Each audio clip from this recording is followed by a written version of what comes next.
দর্শক শুভেচ্ছা জানাচ্ছি এনটিভির নিয়মিত আয়োজন রাষ্ট্রচিন্তায়। আজকে রাষ্ট্রচিন্তার বিষয় ধরে আছে শ্রমিক অধিকার বনাম রাজনীতি। এই বিষয়ে আমাদের দুজন প্রাজ্ঞ অতিথি আছেন আজকে আমার স্টুডিওতে। আমরা একটু কথা বলবো, পরিচয় হব। দর্শক আমরা একটু পরিচয় করিয়ে দিই। আমার ডান পাশে আছেন সৈয়দ শিমুল পারভেজ, সাংবাদিক এবং রাজনৈতিক বিশ্লেষক। আমার বামে আছেন এস কামাল হোসেন, সিনিয়র যুগ্ম আহ্বায়ক, জাতীয় শ্রমিক পার্টি।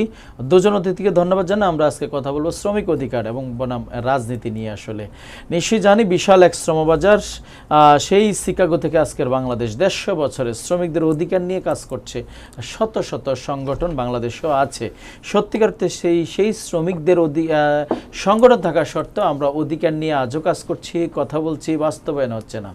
সত্যিকার অর্থে শ্রমিকের এই শ্রম যদি বন্ধ হয়ে যায়, একটা রাষ্ট্রের অর্থনৈতিক শক্তি বিকলাঙ্গ হয়ে যায়। আমরা দুজনদের কাছ থেকে আজকে জানবো সত্যিকার অর্থে কতটা নিশ্চিত হয়েছে 150 বছরের ইতিহাসের পৃথিবীতে এবং বাংলাদেশেও শ্রমিক অধিকার গত 55 বছরে কি বাস্তবায়ন হয়েছে সেটা নিয়ে আমরা কথা বলবো। দর্শক, পুরো অনুষ্ঠান জুড়ে আমি আপনাদের সাথে থাকবো, নুরুজ্জামান হীরা। আমরা একটু প্রথমে যাই সৈয়দ শিমুল পারভেজ আপনার কাছে। আসলে 150 বছরের ইতিহাস, বাংলাদেশের 55 বছরের ইতিহাস, শ্রমিক অধিকার নিয়ে আমরা অনেক সংগঠন আছে আপনি যদি জানেন। সম্প্রতি আমাদের 1 মে শ্রমিক অধিকার দিবস পালিত হয়েছে। আমরা যখনই কেবলমাত্র দিবসে আসি, আমরা সচেতনতার কথা বলি, আমরা প্রাজ্ঞতার কথা বলি, আমরা অধিকারের কথা বলি। সত্যিকার অর্থে কি গত 55 বছরের শ্রমিকদের অধিকার নিশ্চিত হয়েছে? যেই শ্রমিকদের ঘামের বিনিময়ে দেশের অর্থনীতি টিকে আছে, আপনি কি মনে করছেন জনাব পারভেজ? ধন্যবাদ ইন্টার টিভি এবং ধন্যবাদ আমাদের হীরা ভাই, খুবই চমৎকার টপিকস। আমি আসলে যে বিষয়টা আপনি নিজেই উপস্থাপনায় টেনে আনছেন সেই বিষয়েই বলতে চাই যে এই যে 52 বছর বা 53 বছর স্বাধীনতার পরে, আমরা স্বাধীনতার আগের বিষয়টা নাই বলি, যেই সরকার যারাই যখন ক্ষমতায় এসেছে, মৌখিকভাবে, লিখিতভাবে, সাংবিধানিকভাবে বিভিন্ন নীতি কৌশল সব কিছুতে কিন্তু তারা খুবই পাণ্ডিত্যের সহিত, বিশেষ করে তারা নির্বাচনের আগে দলীয় ইস্তেহার ইভেন পাশ করার জন্য জনগণকে তারা মনে হচ্ছে যে পৃথিবীর মধ্যে আমরাই একটা, যে এরকম একটা জাতি এবং আমাদের মানে এতটাই আমরা প্রতারণা করি জনগণের সাথে। এটা শুধু পার্টিকুলার স্পেসিফিক কোনো দলকে বলবো না, এই 52 বছরে প্রতিটি রাজনৈতিক দল এদেশের সহজ সরল এই শ্রমিক মানুষ এদেরকে তারা ঠকিয়েছে। তো আমি যেটা বলবো যে কেন এই বিষয়গুলো কেন আমাদের সাথে দীর্ঘদিন ধরে কেন কন্টিনিউ হচ্ছে, এটার একটা বিষয় আমি আপনাকে বলি। এই যে এটাই বলবো না আজকে, যেটার সাথে কোনো রাজনীতি জড়িত কিনা। আসলে এখন দেখেন শ্রমিকদেরকে সেই জায়গায় তাদের রাখার চেষ্টা, মানে মালিক এবং শ্রমিকের যে বৈষম্য, এটা দিন দিন বাড়ছে। জি আচ্ছা, দেখুন মালিক এবং শ্রমিকের এটা আমরা তো বাংলাদেশে 2006 যে শ্রমিক আইন, সেখানে কিন্তু আমাদের খুব চমৎকার কিছুই আসে যে শ্রমিকের ন্যায্য মালিকানা, নির্দিষ্ট কর্মঘণ্টা, তারপরে তার যে নিরাপত্তা, কর্মপরিবেশ এবং শোষণ নিপীড়নের থেকে তাদেরকে যে একটা সুনির্দিষ্ট একটা কি করা, শোষণ নিপীড়ন থেকে তাদেরকে রক্ষা করার জন্য যে ধরনের আমাদের 2006 সালে একটা নীতিমালা হয়েছিল শ্রমিক আইন, সেটা কিন্তু আমরা শুধু ওই যে নীতিমালা আইনে বা লেখাই আছে, কিন্তু বাস্তবে আমরা দেখছি না। আপনি দেখুন যে প্রতিটি ঈদের আগে, ঈদকে কেন্দ্র করে কিন্তু আমরা শ্রমিক অসন্তোষ দেখি, সেটাকে কেন্দ্র করে হাজার হাজার মানুষ আহত হচ্ছে, অনেক মানুষ পুলিশের গুলিতে কিংবা ইন্টারনাল মালিকদের এবং শ্রমিকদের মধ্যকার বিভিন্ন কনফ্লিক্টসে অনেকে কিন্তু মারা যাচ্ছে। আপনি যদি গত 50 বছরে, বিশেষ করে 30 বছরে আমরা যেটা দেখেছি, আমার তো মনে হচ্ছে যে এই যে শিল্প অঞ্চল, আরএমসি সেক্টর বা বিভিন্ন যে শ্রমিকরা যেখানে কাজ করে, গত 30 বছরে কয়েক হাজার শ্রমিক মারা গেছে শুধু তার ন্যায্য অধিকার আদায় করতে গিয়ে। এরপরে এই যে আমরা 1 মে আসলে কত ধরনের আমাদের একটা, এটা আমি বাটপারি মনে করব, এটা সরকারিভাবে একটা বাটপারি।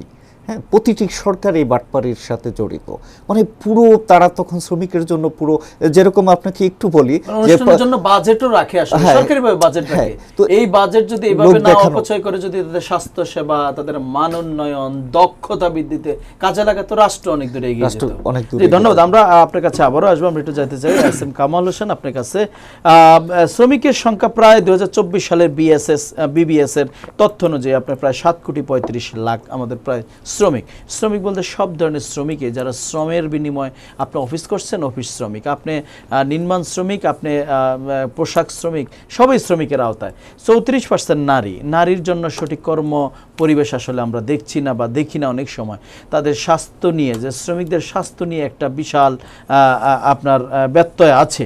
তো ট্যাক্সি উন্নয়নের জন্য এই শ্রমিকদের আসলে কি পরামর্শ আপনার, বা গত 55 বছরে যে শ্রমিকদের অবস্থা, সেটার উন্নতি আমরা প্রত্যাশা করি কিনা আজকের এই সরকারের কাছে আমরা? ধন্যবাদ নুরুজ্জামান হীরা ভাই আপনাকে। আসলে আজকে এই ইন্টার টিভির নিয়মিত টকশো আয়োজনে উপস্থাপনা করছেন নুরুজ্জামান হীরা ভাই, আমার সাথে আছেন আমাদের শিমুল পারভেজ ভাই। আসলে দেখেন, আমরা শ্রমিকদের যেই ন্যায্য অধিকার বা শ্রমিকদের যে চাওয়া পাওয়া বা শ্রমিকদের যে দাবি, হ্যাঁ, সব কিছু মিলে হচ্ছে শ্রমিকদের একটা আবদার, চিন্তা চেতনা। আসলে এক কথায় বলতে গেলে কি, আমরা বাংলাদেশ তথা সারা বিশ্বের প্রত্যেকটা মানুষের শ্রমিক। এক কথায় বলতে গেলে যে আসলে কেউ যে শিল্পী গান করে সে কণ্ঠ শ্রমিক, যে গার্মেন্টস ফ্যাক্টরিতে পোশাক শিল্প তৈরি করে সেটাকে বলে আপনার পোশাক শ্রমিক। কেউ আছে গায়ে খাটে, হ্যাঁ, আপনার কনস্ট্রাকশনের বিল্ডিং নির্মাণ করে, সে হচ্ছে যে শ্রমিক। এক্ষেত্রে আমরা প্রত্যেকটা মানুষই শ্রমিক। এই যে আপনারা হয়তো লক্ষ্য করেছেন, এই মে দিবসে, শ্রমিক দিবসে গত 1 তারিখে আমাদের দেশের 18 কোটি মানুষের ম্যান্ডেট নিয়ে নির্বাচিত প্রধানমন্ত্রী জনাব তারেক রহমান সাহেব বলেছেন যে আসলে আমরা সবাই শ্রমিক, আমিও শ্রমিক। ইভেন সে তার গভর্নমেন্টে যারা আছে এখন বর্তমানে, প্রত্যেকটা এমপি মন্ত্রীদেরকেও বলেছেন যে আপনারা এমপি মন্ত্রী না, আপনারা সবাই শ্রমিক। ইভেন শ্রমিকের পাশে দাঁড়িয়ে সকলকে কাজ করতে বলছে। এটা একটা ভালো লক্ষ্য বা আমি মনে করি। বিষয়টা হচ্ছে যে আসলে আমরা তো সবাই শ্রমিক, আমরা তো সবাই নিম্ন মধ্যবিত্ত মানুষ, আয় করি। এখন আমরা যার যেখান থেকে আমরা শ্রম দিই, আসলে শ্রমটা বড় কথা না, আমাদের শ্রম দিয়ে আমরা কি এখান থেকে আর্ন করতে পারি সেটা দেখার বিষয়। আর আপনি যে একটা কথা বলছেন হীরা ভাই, যে আসলে নারীদের যে আসলে অধিকার, নারীরা যে শ্রম দিবে বা নারীরা যে কর্ম করবে, হ্যাঁ, সেটার ক্ষেত্রে আসলে আমাদের দেশটা একটু পিছিয়ে আছে আমি মনে করি। যেমন আপনার অন্য আদার্স কান্ট্রিগুলোতে আসলে নারী পুরুষ সবাই সমানভাবে কাজ করতেছে, সমানভাবে শ্রম দিতেছে, যার কারণে আমাদের দেশের তুলনায় অন্য দেশগুলি আরও বেশি ডেভেলপ। আর শ্রম, আপনি প্রত্যেকটা মানুষের শ্রম দেওয়া উচিত, প্রত্যেকটা মানুষের যা জায়গা থেকে কাজ করা উচিত। কাজের বিনিময়ে আমরা আমাদের লক্ষ্যে পৌঁছাতে পারবো। কাজ, শ্রম ছাড়া কেউ কারো লক্ষ্যে পৌঁছাতে পারে না, এটা আসলে ইতিহাসে বলে না। জি, যেটা এস.এম. কামাল হোসেন আপনিও বললেন যে শ্রমিকের আসলে নারীদের, বিশেষ করে নারীদের না, প্রত্যেক কর্মক্ষেত্রে শ্রমিকদের যে আপনার অসুস্থতা, অনেক সময় আমরা দেখি, এটা একটা বিশ্বব্যাংক প্রতিবেদন করেছে। 2024 সালে প্রতিবেদনটা বেরিয়েছে যে 25 কোটি কর্মঘণ্টা নষ্ট হচ্ছে এবং অর্থনীতিতেও এটা ক্ষতি হচ্ছে $178 কোটি, যা জিডিপির আমাদের প্রায় 0.4%। তার মানে প্রশ্ন হচ্ছে যে এই যে আন্তর্জাতিক শ্রমিক দিবস, এই আন্তর্জাতিক শ্রমিক দিবসে আসলে এটা উঠে এসেছে যে শ্রমিকজীবী মানুষের সুস্বাস্থ্য অধিকারে সরকাররা বা রাষ্ট্র কতটা প্রস্তুত আছে বলে আপনি মনে করছেন? হীরা ভাই, আসলে আমি যেটা মনে করি আসলে হচ্ছে যে আমাদের যে নারীরা যে কর্মক্ষেত্রে গিয়ে অসুস্থ হয়ে পড়ে, নারী যে আপনার স্বাস্থ্যের দিকে অগ্রসর হচ্ছে, ঝুঁকি বেশি, হ্যাঁ, এই ক্ষেত্রে আমি মনে করব যে আসলে আমাদের যে সরকার, মাননীয় প্রধানমন্ত্রী তারেক রহমান যদি একটু বিজিএমএর দিকে নজর দেয় বা গার্মেন্টস সেক্টরটাকে নজর দেয়, এটার কারণ হচ্ছে আমি এটা বলবো যে আসলে আমি দেখি যে যারা যারা শ্রম দিচ্ছে, যারা নারীরা আমাদের এদেশকে শ্রম দিয়ে, শ্রমের বিনিময়ে আমাদের দেশের থেকে অনেক মুদ্রা অর্জন করছে, ভালো আছে, হ্যাঁ, সেই ক্ষেত্রে আমি গার্মেন্টস একটা সেক্টরকে আমি প্রাধান্য দেবো বেশি। কারণ হচ্ছে গার্মেন্টে যেসব আমাদের মা বোনরা চাকরি করে, হ্যাঁ, কাজ করে, আসলে তারা সবাই কিন্তু লং টাইম একটা জায়গার মধ্যে আবদ্ধ থাকে। যেমন সেখানে তাদের স্বাস্থ্য ঝুঁকিটা বেড়ে যায়। যেমন তাদেরকে আপনার 10 থেকে 12 ঘন্টা ডিউটি করায়, তারপরে আবার হচ্ছে গিয়ে ওভারটাইম করায়। জাস্ট তাদের স্যালারি হচ্ছে ন্যূনতম 8,000 টাকা, সামথিং 10,000 টাকা। এই আপনি তো পরিবহন শ্রমিক বলেন, একই অবস্থা। সেম সকালে বের হয়ে রাত্রে হয়তো 12টা 1টায় ঘুমাতে যায়, 3-4 ঘন্টা ঘুমায়, আবার এই যে যারা পরিবহন সেক্টরে চাকরি করে ওরা হয়তো একটু নামতে পারে, একটু চা খেতে পারে, একটু আড্ডা দিতে পারে, খোলামেলা পরিবেশে থাকে। কিন্তু আমাদের মা বোনরা যারা আছে গার্মেন্টস সেক্টরে চাকরি, ওরা কিন্তু বের হইতে পারে না। আবার ওদেরকে 8-10 ঘন্টা ডিউটি করার পরে যে ওভারটাইমটা করা, এটা ওদের জন্য টার্নিং হয়ে যায়। দেখবেন শতকরা আসলে দেখেন আপনার 65%, মানে 65% অধিকাংশ মেয়েরা যারা গার্মেন্টস সেক্টরে চাকরি করে, তারা আসলে দীর্ঘদিন চাকরি করার পরে তারা আসলে, আমি কি বলবো, যে উইং হয়ে যায়। তাদের বিভিন্ন রোগ দেখা দেয়, হ্যাঁ, তারা আসলে ভালো থাকতে পারে না। আমি মনে করি যে আসলে আমাদের মাননীয় প্রধানমন্ত্রী যদি এটার দিকে একটু নজর দেয়, যে আসলে গার্মেন্টস সেক্টরে যারা চাকরি করে এরা বাইন্ডিং, এরা আপনার 9টা টু 5টা 6টা পর্যন্ত ডিউটি করবে, বাট ওই স্যালারিটা যেন তাদেরকে দেওয়া হয়। ধন্যবাদ। আমরা একটু ঘুরে আসি, জনাব শিমুল পারভেজ, আপনার কাছে একটু ঘুরে আসতে, যেটা বললাম আসলে যে কর্মঘণ্টা নষ্ট হচ্ছে 25 কোটি কর্মঘণ্টা। আসলে 2024 সালে এটা বিশ্ব ব্যাংক এই প্রতিবেদনটা দিয়েছে। $178 কোটি, যা জিডিপির 0.4% আপনার আমাদের নষ্ট হচ্ছে। প্রশ্ন হচ্ছে যে এই যে মানুষের সুস্বাস্থ্য অধিকার নিশ্চিতে রাষ্ট্র আপনার এই মুহূর্তে কতটা প্রস্তুত আছে বলে মনে করেন, বা প্রত্যাশা কি আপনার? হ্যাঁ হীরা ভাই, দেখুন আমরা এমন একটা পরিস্থিতির 5ই আগস্টের পট পরিবর্তনের পরে যে একটা ধকল, যেই একটা ক্রিটিক্যাল সিচুয়েশন, এর ভিতরে ইন্টারিমের 1.5-2 বছর, ইভেন বর্তমানে যে তারেক রহমান তিনি নতুন যে পরিবেশটা পেয়েছেন, সব কিছু মিলিয়ে আমার কাছে মনে হচ্ছে যে এখন যে কোনো এক চ্যালেঞ্জ, যে কোনো একটি কাজকে মানে সফল করাটা খুবই চ্যালেঞ্জিং। এবং আরও বড় বিষয় হলো যে আন্তর্জাতিক যে ক্রাইসিসগুলো, ইন্টারন্যাশনাল যে যুদ্ধ, প্রতিবেশী রাষ্ট্রের নানা ধরনের ষড়যন্ত্র বা অসহযোগিতা, সব কিছু মিলে বাংলাদেশ মানে এই মুহূর্তে সরকার যে সুনির্দিষ্ট করে টু দ্য পয়েন্টে এগিয়ে নেবে, ভালো পদক্ষেপ নেবে, সেটা খুবই টাফ হবে। তবে আমি একটা জিনিস আপনাকে এনশিওর করতে চাই, এই বাংলাদেশে আসলে আমরা, আপনি যদি মালিক শ্রমিকের বিষয়টা নিয়ে আপনাকে যদি একটু বলি, এদেশে গার্মেন্টস বা বড় বড় শিল্প প্রতিষ্ঠানের মালিক কারা হচ্ছে জানেন?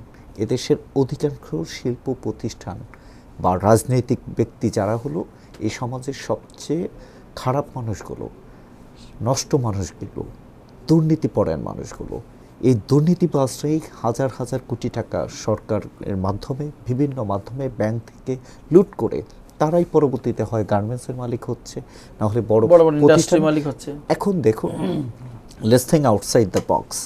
আপনি যখন আপনার 100টা দেশের বড় গার্মেন্টস, এই 100টা গার্মেন্টসের ভিতরে যদি মালিক 90 জনেই থাকে যে সিটার বাটপার, লুটপাট করে, অন্যকে ঠকিয়ে, মাস্তানি করে টাকার কামিয়ে, তখন সে হয়েছে ইসের মালিক। তো তার কাছ থেকে আপনি শ্রমিক অধিকার, ন্যায্য অধিকার কতটুকু পাবেন?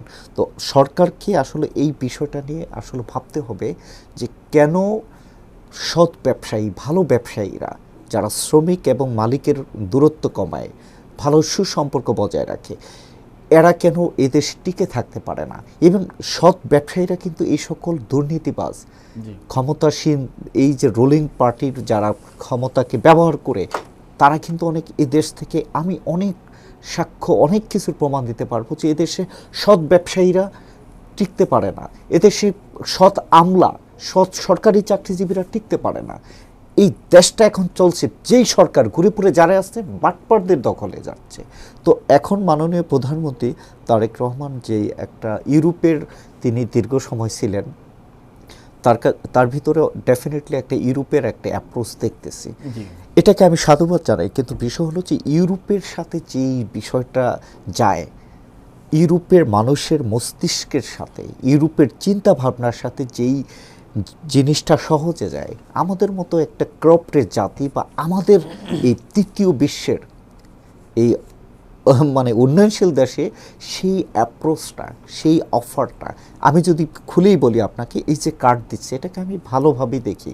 কিন্তু জনাব তারেক রহমানকে আমি একটা বিষয় বলবো যে এই কার্ড বিতরণের আগে এই দেশের মানুষের যে সমস্যাগুলো, বেসিক সমস্যাগুলো আপনি যদি মূল জায়গায় টাচ না করতে পারেন, কোথায় সমস্যা সেটাই যদি মার্ক না করতে পারেন, তাহলে এই যে ইউরোপ বা আমেরিকার উন্নত দেশের অ্যাপ্রোচগুলো, সিস্টেমগুলো এখানে বাস্তবায়ন হবে না। সুতরাং আর তারেক রহমান বা এই সরকারের সমালোচনা করার মতো অনেক মানে I didn't get much more time, so it will take time after 1 year or 1.5 year then we can criticise properly. তো এখন বিষয়টা হলো যে আমি বলবো যে তারেক রহমান এই দেশের সাথে, এই দেশের মানুষের সাথে, এই পরিবেশের সাথে যেইটা অ্যাপ্রোচ অ্যাপ্রোপ্রিয়েট হয়, যেই ডিসিশনগুলো, ইনিশিয়েটিভগুলো অ্যাপ্রোপ্রিয়েট হয়, সেগুলো নেওয়া হোক।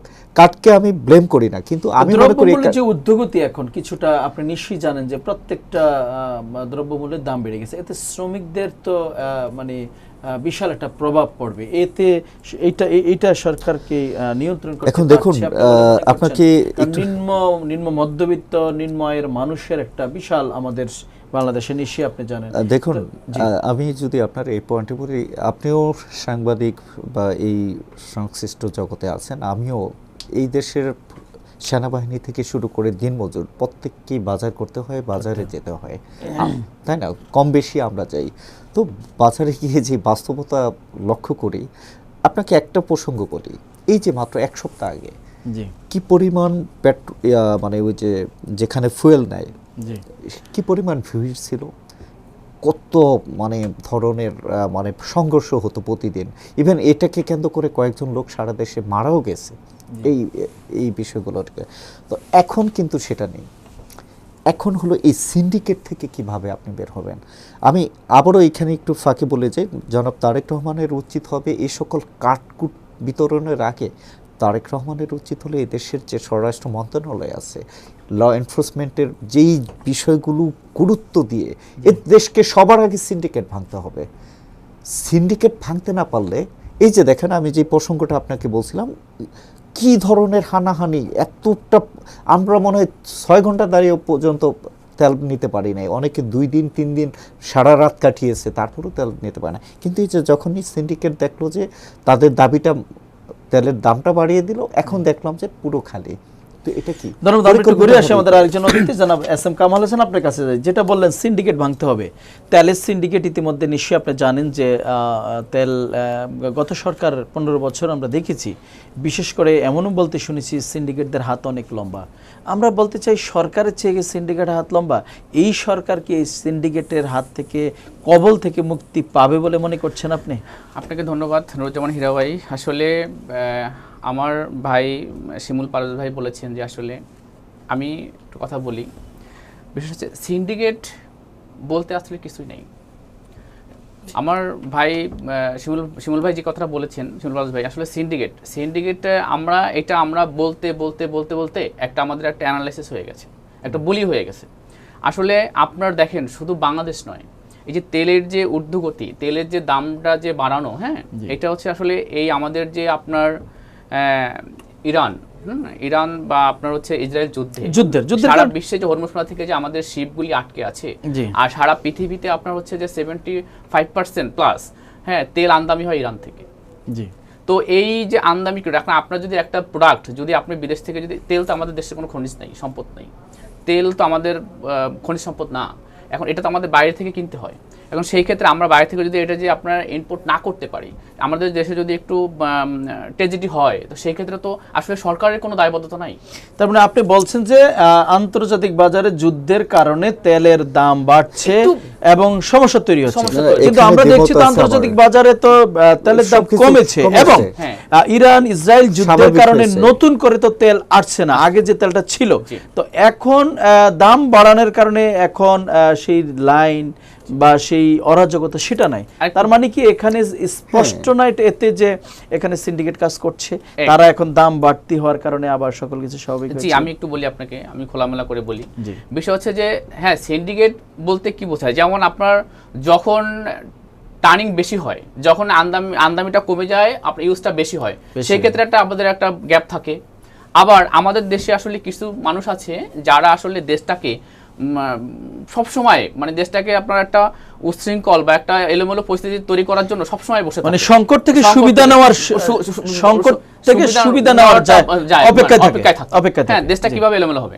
আমার পারভেজ ভাই সেটা তো আইডেন্টিফাই করার দায়িত্ব সরকারের, সরকার এবং শাস্তির ব্যবস্থা করার দায়িত্ব অবশ্যই করছে, সেটাই করছে কিনা? হ্যাঁ অবশ্যই করছে। আমি একটু বলি, যেমন আমার এখন যে বিএনপি সরকার মাননীয় প্রধানমন্ত্রীর হাত ধরে হ্যাঁ অনেক অগ্রসর, অনেক অ্যাগ্রেসিভ।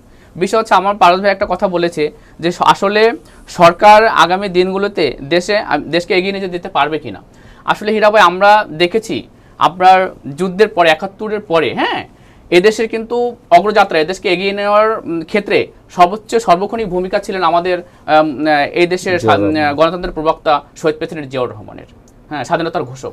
তার হাত ধরেই এই দেশ কিন্তু অগ্রসর হচ্ছে উন্নতির দিকে। যেমন এই দেশ যখন যুদ্ধের পরে হ্যাঁ এদেশের মানুষ দুবেলা দুমুঠো খেতে পারতো না, কৃষিকাজ নির্ভরশীল ছিল দেশ, কিন্তু সেটা ছিল না, একটা মরুভূমি অবস্থা ছিল। সেইখান থেকে শহীদ প্রেসিডেন্ট জিয়াউর রহমান কিন্তু আসলে এই দেশকে সেচ দিয়ে, হ্যাঁ বীজ দিয়ে, তারপর বিনামূল্যে সার দিয়ে এই দেশকে সেই উর্বর থেকে, তলাবিহীন ঝুড়ি থেকে তার হাত ধরেই কিন্তু এই দেশ আজকে এত দূরে আসছে।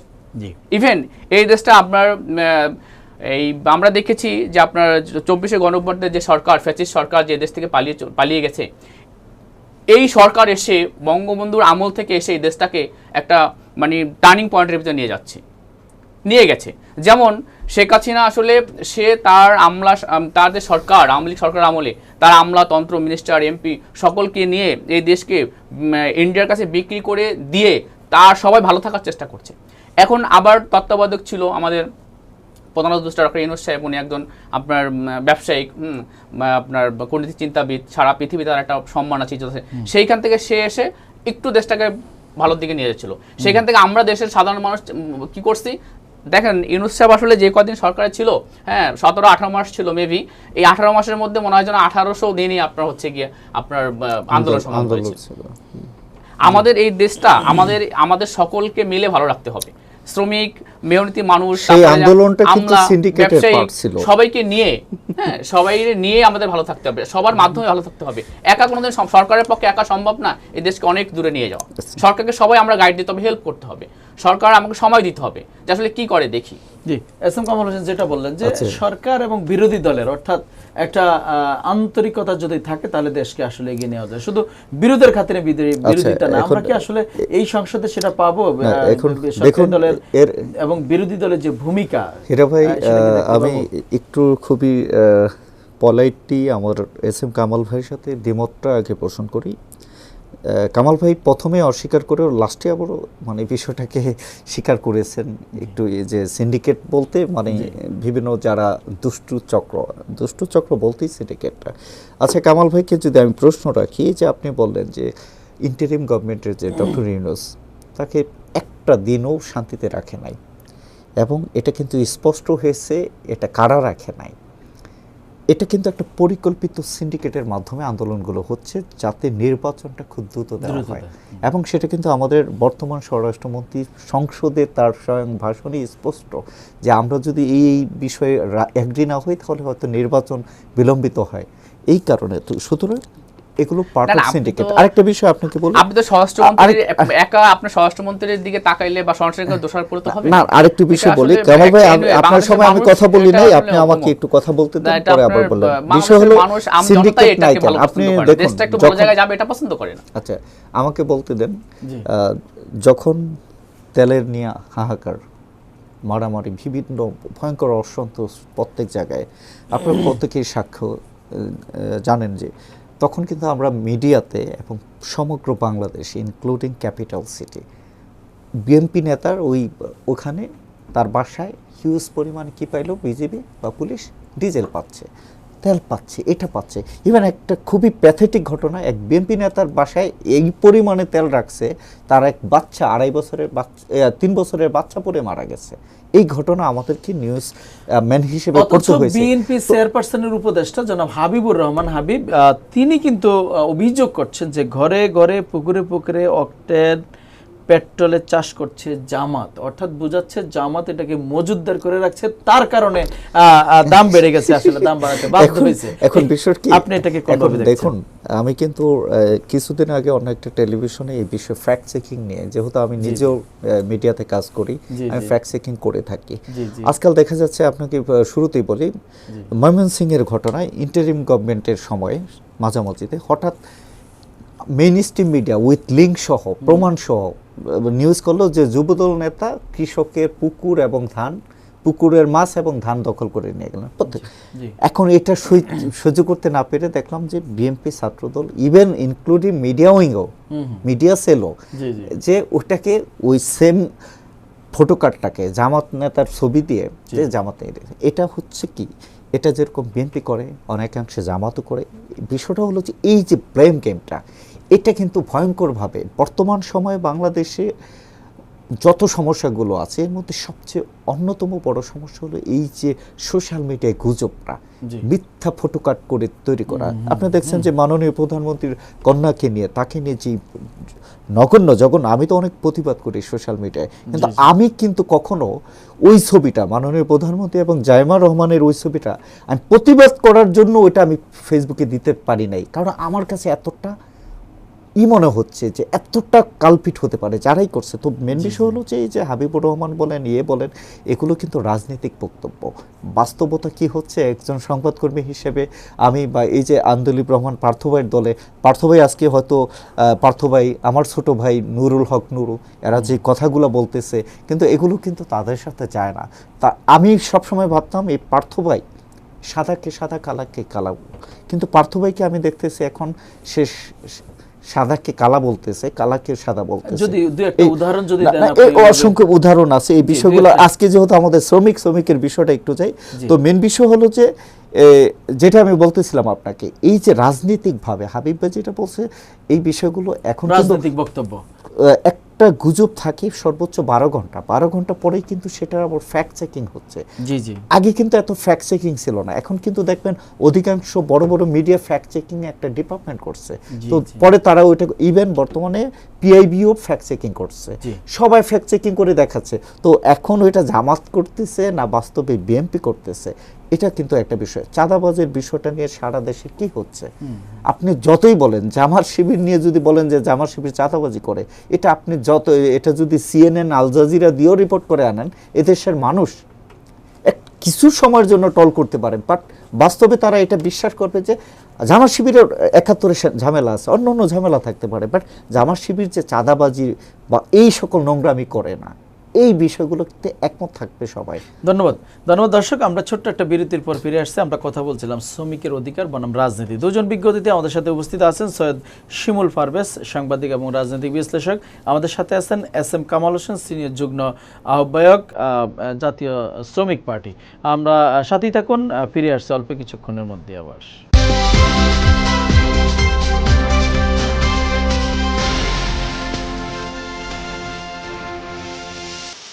দর্শক, ছোট্ট বিজ্ঞাপন বিরতির পর ফিরে আসলাম আবারও এন্টার টিভির নিয়মিত আয়োজন রাষ্ট্রচিন্তা। আজকের বিষয় ধরা হয়েছে শ্রমিক অধিকার বনাম রাজনীতি।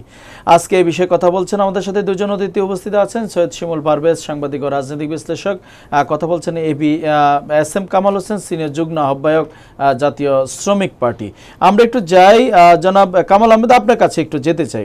নিশ্চয়ই আপনি জানেন এই সরকারের যে কিছু উদ্যোগ, যদি আমরা বলি সেটা হচ্ছে ফ্যামিলি কার্ড, কৃষক কার্ড।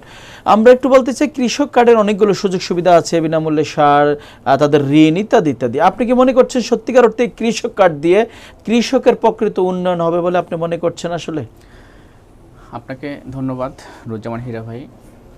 আসলে আপনি আমাকে যেটা বলেছেন যে আসলে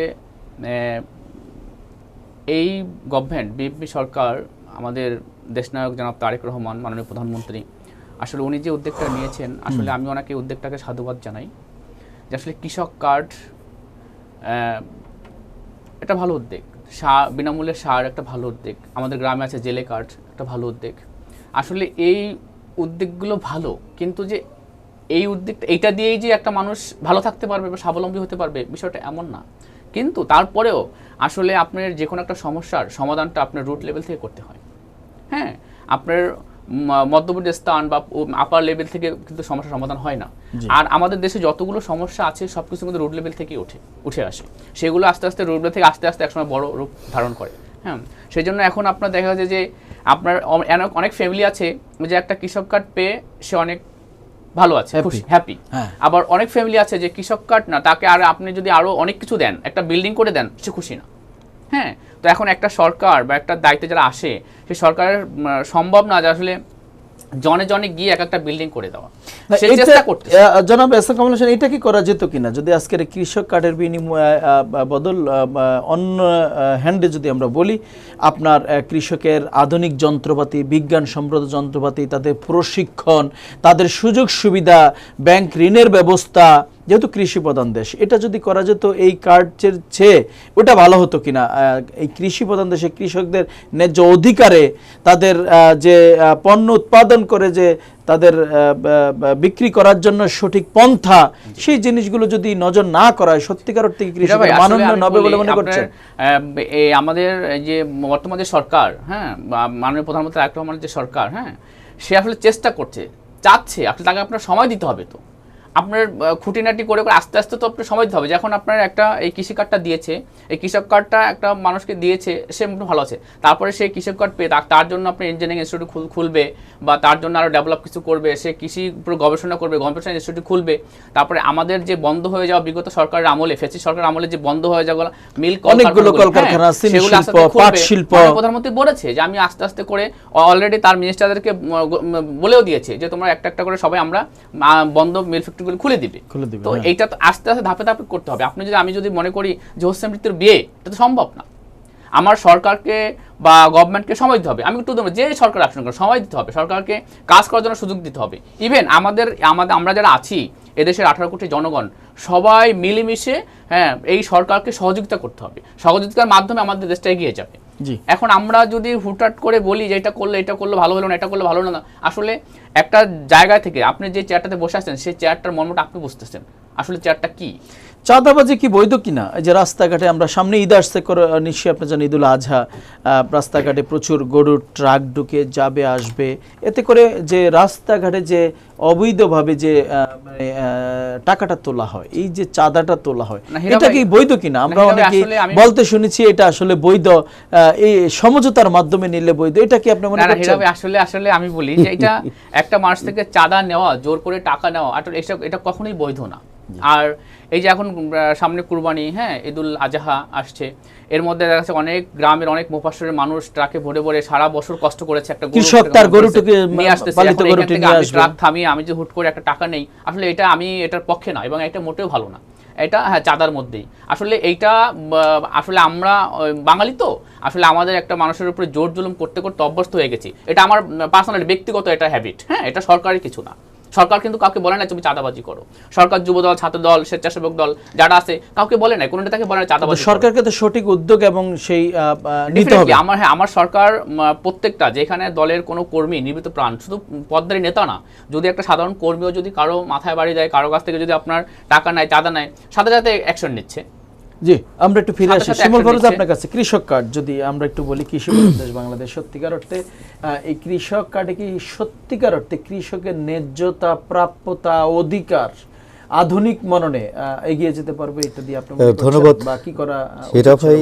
এই প্রসঙ্গে কিছুটা মনে হয় এর আগেও অ্যাড করেছি, আবারও বলছি, বাংলাদেশের পার্সপেক্টিভ, বাংলাদেশের যে মানুষের যে সমস্যা, বেসিক সমস্যা, এটা আগে জনাব তারেক রহমানকে বা তার সরকারকে আগে স্টাডি করতে হবে, জানতে হবে যে এখানে কি সমস্যা, এখানে কোনটা দরকার, এখানে কার্ড দরকার নাকি আরও অন্যান্য ইনফ্রাস্ট্রাকচার, আরও যে ডেভেলপমেন্টের কোথা থেকে শুরু করতে হবে, এই বিষয়ে আমার মনে হয় অনেক রিসার্চ করা উচিত। এটা নিয়ে সরকারের উইংসগুলো কাজ করা উচিত। এখন কার্ড প্রতিদিন তারেক রহমান এক একটা প্রোগ্রামে এক একটা ইস্যু অ্যানাউন্সমেন্ট দিচ্ছে, এমন পরিমাণে কার্ডের দিচ্ছে যে এখন মানুষ মজা করে বলতেছে যে কিছুদিন পরে টাস খেলতে পারবো, প্রতিদিন যে পরিমাণ কার্ড দিচ্ছে, এটা একটা হাস্যকর বিষয়। আমি মনে করি যে এই সকল কার্ডের চেয়ে, আমি আবারও বলেছি, এই দেশের জনগণের সাথে কি আসলে যায়। এই কার্ডটা হলো একটা ইউরোপের, যেটা তারেক রহমান ইউরোপে ছিলেন, সেই সংস্কৃতি সেই প্রভাব তার ভিতরে আছে। এটাকে আমি সাধুবাদ জানাই, কিন্তু আমি মনে করি যে এই কার্ডে না, এই কার্ডেরও আগে এই দেশের সাথে কোনটা যায় এরকম কিছু ইনিশিয়েটিভ নিতে হবে। আরেকটা বিষয় আপনাকে বলে রাখি, আপনি দেখছেন যে কার্ডের প্রলোভন দেখিয়ে কার্ড ঘোষণার হওয়ার পর থেকে সারা দেখে কয়েকটা নারী নিপীড়ন বা ধর্ষণের ঘটনা হয়েছে। বিএনপি কোনো নেতা সে কার্ড দিবে বলে বিভিন্ন জায়গায় ধর্ষণের চেষ্টা করেছে, ধর্ষণ করেছে, এরকম নিউজগুলো আপনারা দেখছেন। তো এই বিষয়গুলো বাংলাদেশে এই জন্যই বলি যে একটা নিয়ে অনেক ভাবতে হবে। আরেকটা বিষয় আপনাকে বলি যে ভাইয়া তো অনেক সুন্দর বললেন যে তারেক রহমান অনেক বলিষ্ঠ ভূমিকা নিচ্ছে, কাউকে বহিষ্কার করছে বা আইনানুগ ব্যবস্থা নিচ্ছে। আমার মনে হয় এগুলো একদমই মৌখিক মুখস্থ কথা, কিছুই নিচ্ছে না। আপনি সাংবাদিক, আমি সাংবাদিক, আমরা তো শ্রমিক দিবস গেল, এবং সবচেয়ে বড় বিষয় পরশুদিন ছিল হলো আন্তর্জাতিক মুক্ত গণমাধ্যম। আমি সাংবাদিক হিসেবে একজন শ্রমিক, তো আমি আমার জায়গাটা যদি আপনাকে এনশিওর করি, ঢাকা বিশ্ববিদ্যালয়, ওই বিশ্ববিদ্যালয় একটা পার্টের আমি স্টুডেন্ট, সেই হিসাবে আমি বলবো যে ঢাকা বিশ্ববিদ্যালয়ে যে ঘটনা ঘটেছে সেখানে 16 জন সংবাদকর্মীকে নির্মমভাবে আঘাত করেছে, হামলা করেছে ছাত্রদল। সেটা নিয়ে আজকে 1.5 সপ্তাহেও থানায় কোনো মামলা নেয়নি। বিশ্ববিদ্যালয় প্রশাসন কোনো কার্যকরী পদক্ষেপ নেয় হামলাকারীদের বিরুদ্ধে। এমনকি বিশ্ববিদ্যালয় নির্লজ্জ প্রশাসক বলেছে যে যারা হামলা করেছে তাদেরকে পাওয়া যায়নি বা কোনো সম্পৃক্ততা তারা দেখছে। গণমাধ্যমের স্বাধীনতার সূচকে ইতিমধ্যে কিন্তু বাংলাদেশ 3 ধাপ অবনতি কিন্তু ঘটেছে। তো আমি যে বিষয়টা বলবো যে ভাইয়া যেটা বললেন যে ইনিশিয়েটিভ নিচ্ছেন বলিষ্ঠ, এগুলো আমার কাছে মনে হচ্ছে রাজনৈতিক আলাপ, বাস্তবে কিছু হচ্ছে না। ঢাকা বিশ্ববিদ্যালয় বিরোধী দল সফল, এই যে গত 2 মাসের এখন বিষয়টা হলো কি, বিরোধী দল তার যে দায়িত্বটা এখানে আমি যদি ধরিয়ে দিয়ে কার্যকর পদক্ষেপ নিতে, ইতিমধ্যে আপনি নিশ্চয়ই জানেন শ্যাডো ক্যাবিনেট তৈরি করবে, আমরা শুনেছিলাম আমি যদি এই বিরোধী সফল মনে করছেন আপনি বিরোধী দলকে আমি যদি খুব নেগেটিভলি ক্রিটিসাইজ করি, তবে এর আগে একটা বিষয় যে 5 আগস্টের পট পরিবর্তনের পরে যেই ঘটনাবহুল, যেই রক্ত, যেই আমাদের ত্যাগ, বিরোধী দল এরা খুব সফট রাজনীতিটাকে পছন্দ করে, যেটা বুঝতে পারছি। কিন্তু এরা আবার এরকম যে এই সফট রাজনীতি এরা পছন্দ করলেও গত 16 বছর আওয়ামী লীগ কিন্তু এই জামাত শিবিরকে কিন্তু প্রচণ্ড পরিমাণে ভয় পেত।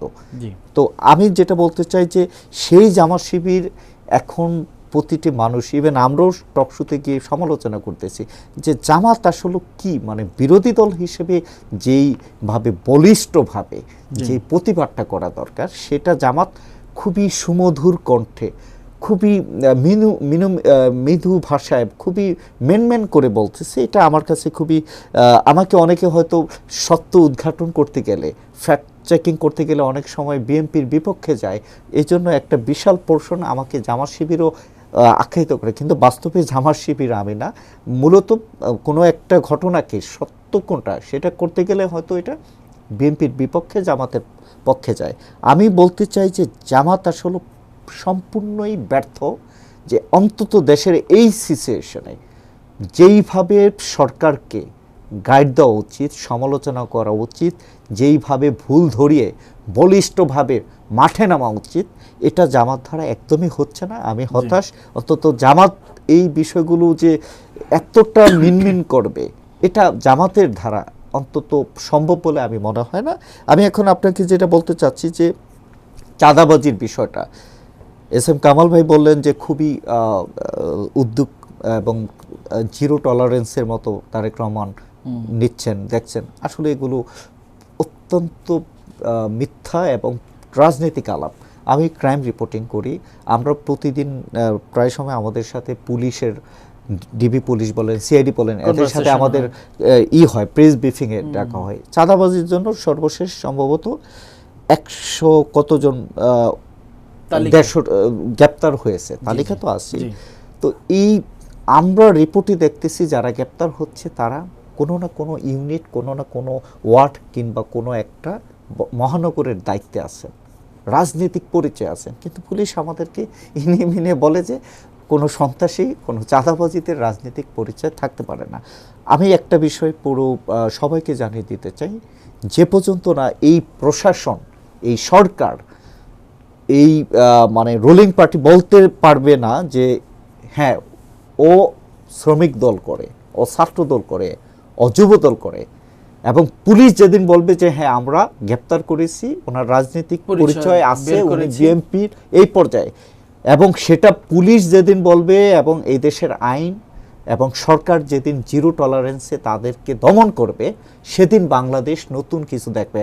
আর এছাড়া এই যে পুলিশ বলতেছে কোনো রাজনৈতিক পরিচয় থাকতে পারে না অপরাধীদের, এই ধরনের বাটপাড়ি, এই ধরনের কৌশল মূলত এই দেশের অপরাধকে বরং বাড়িয়ে অপরাধীকে আরো প্রশ্রয় দেওয়া, উৎসাহ দেওয়া। ধন্যবাদ। আমরা একটু ফিরে আসি। যেহেতু আমাদের আজকের সাবজেক্টটি হচ্ছে শ্রমিক অধিকার বনাম রাজনীতি, আমরা মনে করি রাজনীতির সাথে শ্রমিকদের একটা বিশাল সম্পর্ক নিশ্চয়ই আছে। শ্রমিক অধিকার কখনোই শুধু অর্থনৈতিক বিষয় না, এটা রাজনৈতিক ইস্যুর কারণও। কারণ আপনার সরকারের শ্রম আইন তৈরি করবে, সেটা বাস্তবায়ন করা সরকারের দায়িত্ব ওতপ্রোতভাবে। আপনি কি মনে করছেন যে শ্রমিক বান্ধব সরকার ছাড়া কখনোই একটা সুন্দর শ্রমিক নীতি তৈরি হয় না? আপনি কি মনে করছেন এই সরকার একজন শ্রমিক বান্ধব সরকার আমরা প্রত্যাশা করতে পারি? ধন্যবাদ হীরা ভাই। আসলে হ্যাঁ, ডেফিনেটলি এই সরকার একটা শ্রমিক বান্ধব এবং শ্রমিককে উন্নয়নের উগ্র শিখরে নিয়ে যাওয়ার একটা সরকার। এই সরকার ইনশাল্লাহ এদেশের শ্রমিককে যথাযথ মর্যাদা দেওয়ার মতো সরকার। হীরা ভাই, আমি একটু বলি, আমার আপনার শিমুল পারভেজ ভাই যে কথাটা বলেছে, আসলে আমরা যারা আছি এই দেশে বসবাস করতেছি, আসলে আমাদের দুইটা জায়গা থেকে বের হয়ে আসতে হবে। সেটা হচ্ছে সমালোচনা। এখন সমালোচনা হচ্ছে একটা যে দিক, সেই দিকটা আমাদের দেশটাকে লাভের চেয়ে ক্ষতির দিকে বেশি নিয়ে যায়। যেমন হচ্ছে আমার শিমুল পারভেজ ভাই একটু আগে কথা বলেছে যে আসলে এই সরকার মাত্র 2-2.5 মাস হয়েছে আসছে, বিএনপি সরকার, আর প্রধান বিরোধী দলে আছে জামাত ইসলাম, হ্যাঁ, এনসিপি, এরা সমন্বয় যৌথভাবে বিরোধী দলে আছে। এখন সে বলেছে যে এই জামাত ইসলামকে, ছাত্র শিবিরকে আওয়ামী লীগও ভয় পেত, তো এখন তারা বিরোধী দলে আছে। এখন তারা তো বিরোধী দল, শক্ত বিরোধী দল আছে, সরকারের বিরুদ্ধে কথা বলছে, সংসদে ওয়ার্কআউট করছে, হ্যাঁ ওয়ার্কআউট করছে, তারপর সরকারের বিভিন্ন দিক তুলে ধরছে, অন্যায় অনিয়ম সব কিছু তুলে ধরছে। হ্যাঁ, এখন সরকার, বিএনপি সরকার ভালো না, জামাত ভালোভাবে ভূমিকা নিতে পারছে না, এই করতে পারছে সেই, তাহলে আমি বলবো কি যে আসলে এই দেশে কি ফ্যাসিস্ট খুনি সরকারই ভালো ছিল? হ্যাঁ, নাকি আবার তারা এই দেশের খুনি ফ্যাসিস্ট সরকারকে নিয়ে আসতে চায়, যারা হাজার হাজার মা বোনের কোল খালি করেছে? না, আসলে আমাদের বিএনপি সরকার, বিরোধী দল জামাত ইসলাম যেভাবে সমালোচনা করছে, যেভাবে সরকারের বিরোধিতা করছে, সরকারের ভুলভ্রান্তি ধরায় দিচ্ছে, আসলে এইটাই পারফেক্ট। ইভেন এই বিএনপি সরকার 18 কোটি মানুষের ম্যান্ডেট নিয়ে ক্ষমতায় আসছে। আমি আপনাকে একটু পিছনের দিকে একটু বলি, যেমন আমাদের স্বাধীনতার প্রবক্তা, বহুদলীয় গণতন্ত্রের প্রবক্তা, শহীদ প্রেসিডেন্ট জিয়াউর রহমান, স্বাধীনতার ঘোষক, তিনি আসলে যখন দেশের প্রেসিডেন্ট ছিলেন, যখন ক্ষমতায় আসছে, রাষ্ট্র ক্ষমতা আসছে, তিনি প্রত্যেকটা পল্লী গ্রামে মানুষের ঘরে ঘরে গিয়ে গিয়ে, হ্যাঁ, কৃষকের, অসহায় মানুষের পাশে গিয়ে গিয়ে খোঁজখবর নিতেন যে কে কী অবস্থায় আছেন। সেম এখন তারই সুযোগ্য সন্তান বাংলাদেশের বর্তমান প্রধানমন্ত্রী তারেক রহমান সেই কাজটা করছেন। মানুষের সুখ দুঃখ, কে কীভাবে আছে খোঁজ খবর নিচ্ছেন, সবাইকে যাকে যেভাবে হেল্প করতে হয় সরকারের দিক থেকে চিন্তা করতেছেন, তার মিনিস্টারদেরকে বলতেছেন, তাদের মিনিস্টারদেরকে আপনার উৎসাহ দিচ্ছেন, আপনার বলছেন তোমরা এখানে যাও, ওইখানে যাও। হ্যাঁ, তো এই যে একটা সুন্দর একটা দিক, এই যে একটা বাংলাদেশকে উন্নয়নশীল দেশে পরিণত করার যে একটা দিক, হ্যাঁ, তাদের চিন্তা চেতনা, দেশটাকে আপনার খাদ্য, শস্য, তারপরে বাসস্থান, মৌলিক চাহিদা যে মানুষের আমাদের আছে 5-6টা, হ্যাঁ, এই দিকে যে অগ্রসর করছে, আসলে এইটাকে আমরা ভালো দিক বিবেচনা না করে আমরা শুধু সমালোচনার দিকে যাচ্ছি। শুধু আমরা প্রতি বছরে কিন্তু দেখি জনাব কামাল যে ঈদ আসলেই বিশেষ করে বিভিন্ন পোশাক শ্রমিকরা আসলে আন্দোলনে যুক্ত হয়, তাদের বেতন ভাতা বোনাস এগুলো দেওয়া হয় না। এটা কেন হয়? এটা উত্তরণ, এটা কি আমরা এবারও কি দেখতে পাবো কিনা? আমরা প্রতিনিয়ত শ্রম ভবনের সামনে এই আন্দোলন দেখতে পাই, গার্মেন্টস বেতন না দিয়ে মালিক চলে গেছে, এই যে জবাবদিহিতার এখানে ব্যাঘাত ঘটছে, আমরা কি এবারও কি দেখতে পাবো এরকম?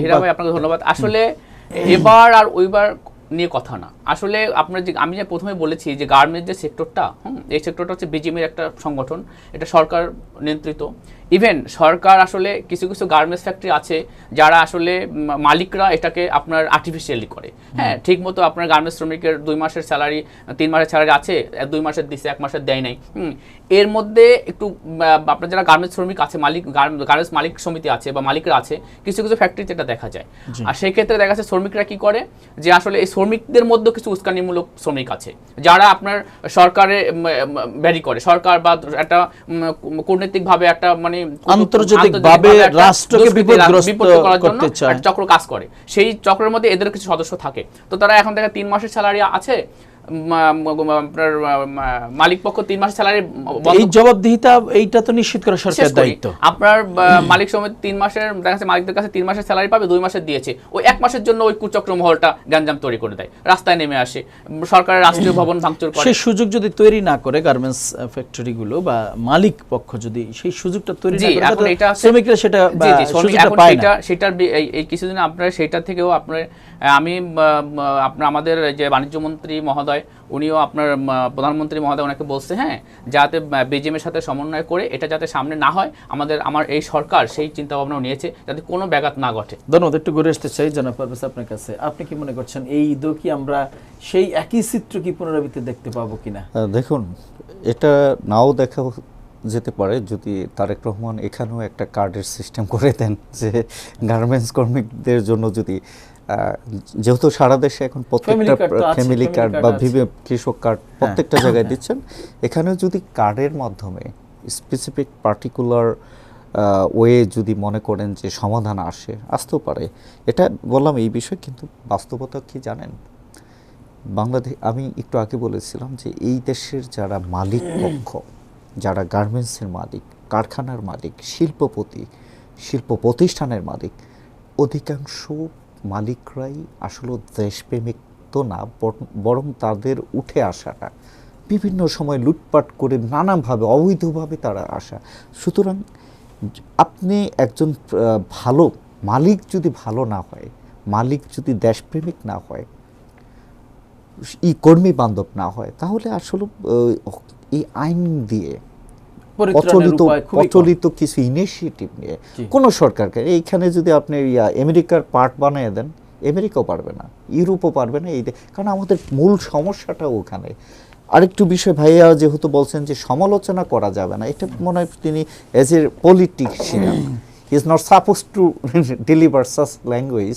সমালোচনা, criticism is one of the most crucial part of democracy. So there is no option to deny the fact, right? এটা থাকতেই হবে, এই ক্রিটিসিজম থাকলেই সরকার বৈধ ভালো পথে যাবে। আমি একটু বলে যাচ্ছি আপনাকে, এই যে শ্রমিকের বিষয়টা পবিত্র কোরআনে বা ইসলামিক অনুযায়ী কি বলা হয়েছে, যে শ্রমিকের ঘাম শুকানোর আগেই তার ন্যায্য পরিশোধ করতে হবে। কিন্তু বাস্তবে কি হচ্ছে, ওই যে বললাম যে এদেশের অধিকাংশ মালিকরাই আসছেন অবৈধভাবে। মালিক যদি খারাপ হয়, সে দেখবে যে 6 মাস 2 মাস দিয়ে দাও, ওই যে 3 মাস আছে এইভাবে দাও। সুতরাং বাংলাদেশে আমাদেরকে, আমি অনেক সময় বিভিন্ন জায়গায় বলে থাকি, আসলে আমাদের জাতিগতভাবে রক্তে অনেক সমস্যা। জি, আমরা একবারে শেষ পর্যায়ে আছি। জনাব এস কামাল, ছোট্ট করে 30 সেকেন্ডে যদি বলেন, আমরা বর্তমান সংসদে এই যে শ্রমিকের একজন প্রতিনিধি, প্রবাসীদের প্রতিনিধি, এটা আমরা দেখি না। এতে করে আজকে যে শ্রমিকদের পক্ষে কথা বলা, অধিকার, তার ন্যায্যতা, প্রাপ্যতা, কারণ বিশাল একটা শ্রমবাজার আমাদের আছে বাহিরে, এই সকল কিছু মিলিয়ে আমাদের একজন শ্রমিক প্রতিনিধি আমরা সংসদে দেখলে কেমন হয়, বা সেটা এই সরকারে আমরা দেখতে পাবো কিনা? কারণ ইতিমধ্যে নিশ্চয়ই জানেন জুলাই সনদে আমাদের আছে উচ্চ কক্ষ গঠিত হবে, সেখানে বিভিন্ন পেশাজীবী মানুষের সমন্বয় করতে পারে। এই বিষয়ে আপনার কি মতামত আছে? ছোট্ট করে একেবারে 10 সেকেন্ডে। ধন্যবাদ হীরা ভাই। আসলে আমাদের শ্রমিক প্রতিনিধি আসলে সংসদে আছে, আপনারা যারা শ্রমিকের পক্ষে বিগত দিন কথা বলেছে, বা এখন শ্রমিক প্রতিনিধি আমাদের সংসদে ওই রকমভাবে শ্রমিক ফেডারেশন থেকে কোনো শ্রমিক প্রতিনিধি নাই। হ্যাঁ, তারপরে এই জন্য যে আমাদের শ্রমিকরা যে আসলে অধিকার বঞ্চিত হবে, অধিকার পাবে না, বা ন্যায্য অধিকারটা তারা পাবে না, বিষয়টা এমন না। আসলে আমরা যারা শ্রমিক রাজনীতি করি, আমরা যারা শ্রমিক নেতা, আসলে আমরাও তো শ্রমিকের পক্ষে গিয়ে কথা বলি, আমরাও শ্রমিকের ন্যায্য অধিকার আদায়ের লক্ষ্যে কথা বলি, রাজপথে বলি। হ্যাঁ, আমরা ওই যে একটা কথা আছে, আমরা সবাই শ্রমিক, রুট লেভেল থেকে আবার সবাই যাদের মধ্যে, কিন্তু রুট লেভেল যে শ্রমিকগুলো আছে এদের পাশে থেকে কথা বলার একজন প্রতিনিধি সংসদে দরকার। ধন্যবাদ। এই বিষয়ে আপনি কি বলবেন? আমরা 10 সেকেন্ড একেবারে শেষ পর্যায়ে আছি। কোনটা বিষয়? সংসদে আমাদের একজন যদি শ্রমিক প্রতিনিধি, আচ্ছা, একজন আচ্ছা। প্রবাসী, দেখুন, এই বিষয়গুলো তো 5ই আগস্টের পরে জি অনেক নানাভাবে অ্যানালাইসিস প্রত্যাশা হয়েছে, ছিল প্রত্যাশা ছিল, বাস্তবে হচ্ছে। তো এখনো আমি মনে করি মাননীয় প্রধানমন্ত্রী তারেক রহমান তার প্রচেষ্টা, সে যেহেতু শহীদ রাষ্ট্রপতি জিয়াউর রহমানের জি সন্তান, জিয়াউর রহমান আমার প্রচণ্ড, আমি তাকে এতটা ধারণ করি, তাকে আমি কখনো বাংলাদেশের বলতে চাই না, আমি জিয়াউর রহমানকে ইন্টারন্যাশনাল সফল ফিগার মনে করি। তার যদি মৃত্যুটা ওই সময় না হতো তাহলে বাংলাদেশ বহু আগেই অনেক উচ্চ লেভেলে যেতে পারতো বলে আমি মনে করি। তার সেই ডাইনামিক লিডারশিপ ছিল। এখন তারেক রহমান আসলে বাস্তবতায় কি, তিনি পড়ে গেছেন একটা দুষ্ট চক্রের, পড়ে গেছেন। এই জায়গা থেকে যদি তারেক রহমান বের হতে না পারেন, আমি আবার বারবার বলি বিভিন্ন টকশোতে যে হাসিনার পতনের পিছনে সবচেয়ে অন্যতম কারণ ছিল বামদের বুদ্ধি গ্রহণ করা। তো তারেক রহমান এবং বিএনপি সেই মূল বিএনপির জায়গা থেকে সরে যাচ্ছে দিন দিন। ধন্যবাদ। ধন্যবাদ শিমুল পারভেজ। দর্শক, আমরা কথা বলছিলাম শ্রমিক অধিকার বনাম রাজনীতি নিয়ে। আসলে কথা বলছিলেন আগামী দিনে দেশকে এগিয়ে নিতে সকল প্রতিবন্ধকতা কাটিয়ে আসলে আমরা আগামী দিনে এগিয়ে যাব, একটা সাস্টেনেবল বাংলাদেশ পাবো, সাস্টেনেবল গণতন্ত্র তৈরি হবে, সেই প্রত্যাশায় আমাদের দুজন অতিথি আমাদের কথা বলছিলেন। সৈয়দ শিমুল পারভেজ, সাংবাদিক এবং রাজনৈতিক বিশ্লেষক। কথা বলছিলাম S M Kamal Hossain, senior যুগ্ম আহ্বায়ক, জাতীয় শ্রমিক পার্টি। দুজন অতিথিকে ধন্যবাদ জানাই। দর্শক, আগামী দিনে দেখা হবে নতুন কোনো বিষয় নিয়ে। সে পর্যন্ত ভালো থাকবেন। আল্লাহ হাফিজ। আসসালামু আলাইকুম।